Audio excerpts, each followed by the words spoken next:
ನಮಸ್ಕಾರ, ನೆಕ್ಸ್ಟ್ ನ್ಯೂಸ್ಗೆ ಸ್ವಾಗತ. ನಾನು ಪ್ರೀತಿಕಾ ಬಂಗೇರ. ಬೆಂಗಳೂರು ಗ್ರಾಮಾಂತರ ಕ್ಷೇತ್ರದಲ್ಲಿ ಜೆಡಿಎಸ್ ಬಲಿಷ್ಠವಾಗಿದೆ. ಆ ಕಾರಣಕ್ಕೆ ಬಿಜೆಪಿ ನಾಯಕರ ಮಾಸ್ಟರ್ ಪ್ಲಾನ್ ವರ್ಕೌಟ್ ಆಗಿತ್ತು.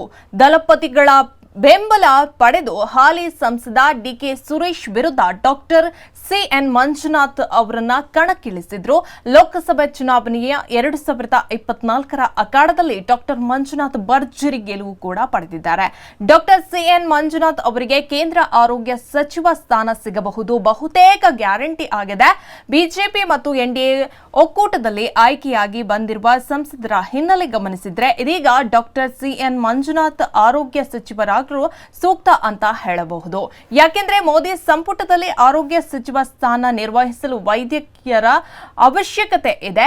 ಈ ಅನಿವಾರ್ಯ ಪರಿಸ್ಥಿತಿಯಲ್ಲಿ ಕನ್ನಡ ನಾಡಿನ ಸಂಸದ ಡಾಕ್ಟರ್ ಸಿಎನ್ ಮಂಜುನಾಥ್ ಆರೋಗ್ಯ ಸಚಿವರಾಗಿ ಕೆಲಸ ಮಾಡಲು ಎಲ್ಲಾ ರೀತಿಯಲ್ಲೂ ಸೂಕ್ತ ಎನ್ನಬಹುದು. ಹೀಗೆ ಪ್ರಧಾನಿ ನರೇಂದ್ರ ಮೋದಿ ಅವರ ಮೊದಲ ಆಯ್ಕೆ ಕೂಡ ಡಾಕ್ಟರ್ ಸಿಎನ್ ಮಂಜುನಾಥ್ ಇರಬಹುದು ಎಂಬ ಅಭಿಪ್ರಾಯ ಕೂಡ ಇಲ್ಲಿ ಕೇಳಿ ಬರ್ತಾ ಇದೆ. ಹೆಚ್ಚಿನ ಅಪ್ಡೇಟ್ಗಾಗಿ ನೋಡ್ತಾ ಇರಿ ನೆಕ್ಸ್ಟ್ ನ್ಯೂಸ್ ಕನ್ನಡ. ವಂದನೆಗಳು.